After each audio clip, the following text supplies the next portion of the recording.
Les indignés de Québec. Nous savons aujourd'hui qu'ils durent lever le camp, mais leur message reste selon moi de la même pertinence. Un message qui d'ailleurs fut fort incompris, et l'est encore, et c'est la raison de pourquoi j'ai passé une journée à leur côté. Je suis un indigné. Moi j'ai tenté ça toute ma vie.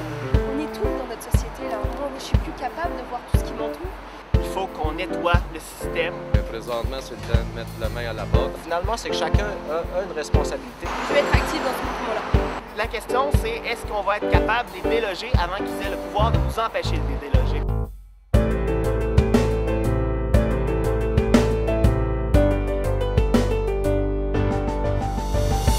Les raisons de leur indignation et les critiques qu'ils apportent au système sont très variées. Mais peut-être est-ce d'ailleurs la force de ce mouvement, la diversité des gens et la diversité d'opinions. Voilà, ce qui m'indigne le plus, c'est de voir des milliards de personnes, ces 2 milliards de gens qui n'ont pas accès à de l'eau potable, qui n'ont pas accès à de l'alimentation. Ça me révolte le plus parce que ce sont les plus oubliés du système. Ici, je comprends qu'on a des réels problèmes. Oui, taux de chômage dans les pays développés. Mais les personnes qui sont les plus touchées, ce sont ces gens-là qui n'ont pas accès à l'alimentation. On est en mesure de nourrir tout le monde, sauf que voilà. Dans la mesure aussi où ça se fait sans tenir compte des écosystèmes, souvent, le profit avant tout, puis les générations suivantes, on verra. Il y a un gros problème, je dirais, au niveau du fonctionnement, je dirais, qui est par rapport à l'argent. On a tout un problème par rapport à l'argent. C'est source de conflits souvent, c'est source de comportements tels le vol.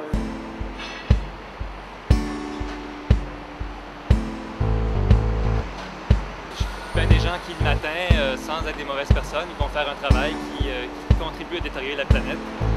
Nous, là, les pays riches, on s'est enrichis grâce à l'exploitation du 3/4 de la planète.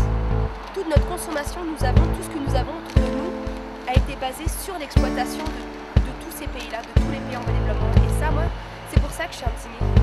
Par mon travail, justement, j'ai rencontré un monsieur qui venait de Tanzanie. Il a vu de ses propres yeux une multinationale qui est arrivée dans un village qui leur a dit ici, justement, il y a une telle ressource, peut-être de l'uranium, peut-être soit de l'or. Il y avait de l'or, entre autres, puis certainement d'autres ressources. Ils ont viré le village et ils ont fait leur grosse mine.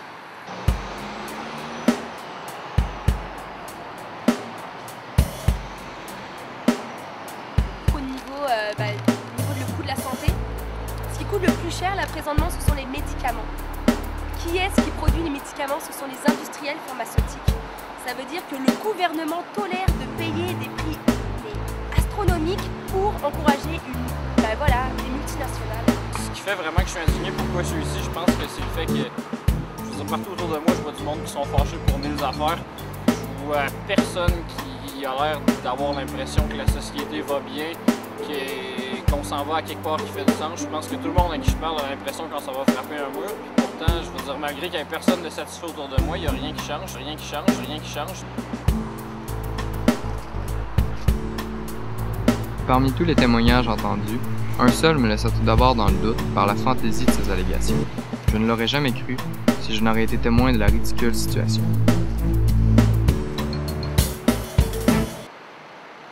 On a fait l'objet d'une intervention policière et d'une intervention des services des incendies. J'y étais.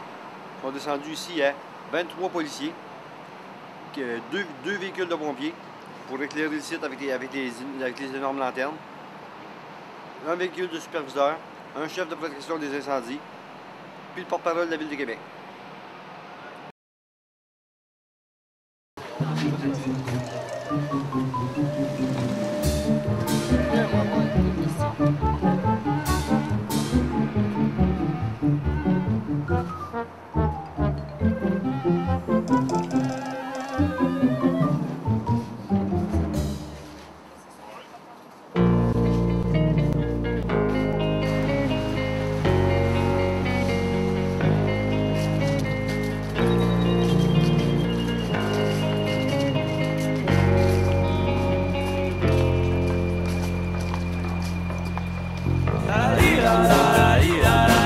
liberté d'expression, la liberté d'expression. C'est quoi le danger dans le fond? Porte-parole de la Ville de Québec, Jean Perron est louche, ça allait loin. Tu vois, je sais, mais il est un peu occupé pour l'instant. Je peux peut-être répondre à une question. faire rappeler qu'on a un règlement municipal. Es-tu en train d'enregistrer? Nous sommes ici pour rappeler aux citoyens que c'est une place publique, c'est pas un endroit de camping, qu'on peut prendre la parole en tout temps sur la place publique, mais par contre, faire du camping, ce n'est pas toléré, c'est à l'encontre des règlements municipaux.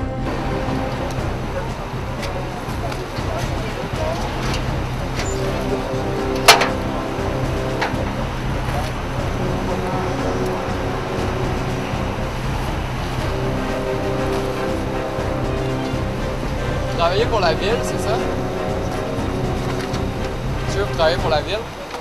Pour quelle raison vous êtes ici? Si vous avez des questions, vous parlez au porte-parole. Il ne travaille pas pour la police, c'est ça? Il est là pour ça. Oui, mais les autres ne travaillent pas avec la police. Je vous le dis que la personne pour répondre à vos questions, c'est Georges Perron.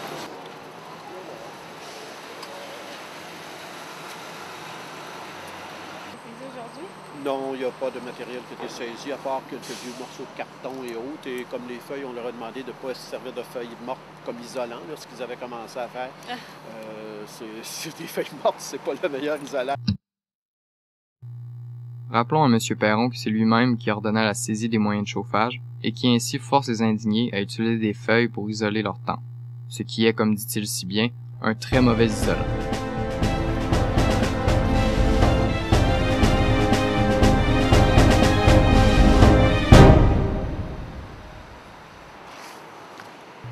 Les images qui suivent s'adressent à ceux qui, comme Radio X, croient que les indignés ne sont que des fainéants sur le bien-être social.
Alors bonjour, moi je m'appelle Pierre Lapointe, je suis originaire de la Côte-Nord, j'habite à Québec présentement. J'ai une compagnie de logiciels, je pourrais faire de l'argent, on peut dire pour l'instant que j'en fais, sauf que je regarde le monde vers où ça semble aller et où ça va présentement. Je considère qu'il y a beaucoup de corruption, ça m'indigne, automatiquement je suis un indigné. Puis je vois des gens qui se regroupent en se disant « Mais écoutez, là, je pense qu'il y a quelque chose qui ne marche pas », puis qui passent un message. C'est dans 1500 villes et plus, présentement. Les regroupements ont peut-être certains défis en fonction de l'hiver qui s'en vient, mais je ne sais pas à quel moment vous allez voir ce film-là, mais mes prédictions, c'est qu'au printemps, il va y avoir un autre repousse de ces regroupements-là, et ça va être probablement très important comme impact.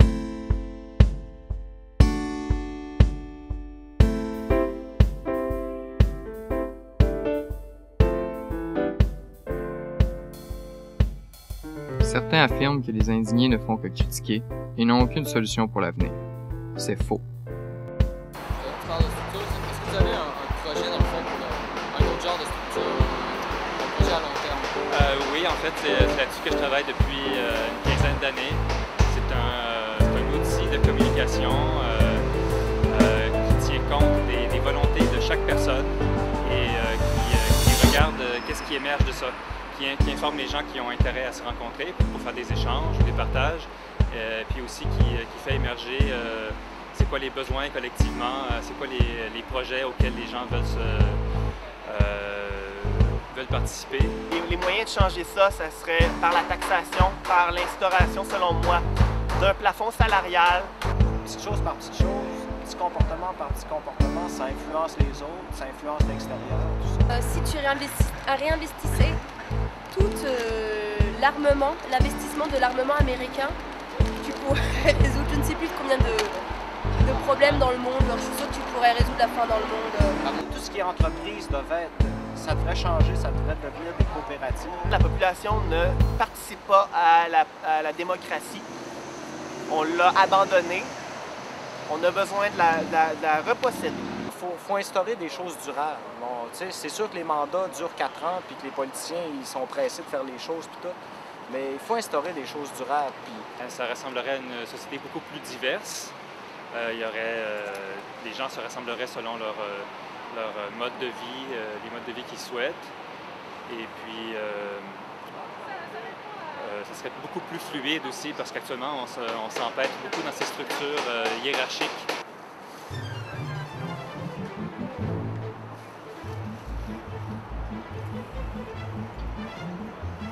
C'est une énorme machine avant que ça se mette en marche et que ça bouge beaucoup. Tu envoies les conséquences, ça peut prendre du temps. Du temps, là, je parle d'un an ou deux. Je regarde plus, c'est la conscientisation du monde. On dit que c'est à long terme, ça se fait, ça ne peut pas se faire en 2 semaines. Ah, ça se fait vraiment à long terme. Tu peux répéter ton discours à tous les jours, puis c'est en étant un activiste dans différents groupements que tu peux aussi changer les choses. C'est ce qu'on fait ici, là.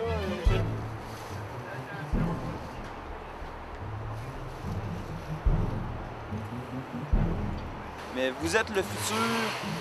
Je pense qu'on peut changer les choses. C'est pas vrai quand on dit « Ah, il n'y a rien qui va changer » ou « Je peux rien changer ». Ça commence par moi, par Gabriel, par vous, par d'autres personnes. Il faut garder confiance, puis en étant ensemble de manière pacifique, on peut faire des très beaux changements. Venez nous voir. Moi, pendant longtemps, j'étais indigné, j'étais fâché, mais je faisais rien parce que j'avais l'impression... Tu sais, oui, je savais qu'il y avait d'autres mondes, ça dérangeait, mais... Je savais comme pas comment initier un mouvement, je me sentais petit par rapport aux autres choses. Puis là, mais maintenant qu'il y a quelque chose qui est enclenché. Tranquillement, pas vite, je pense que les mentalités vont changer. Puis j'ai confiance aux générations futures.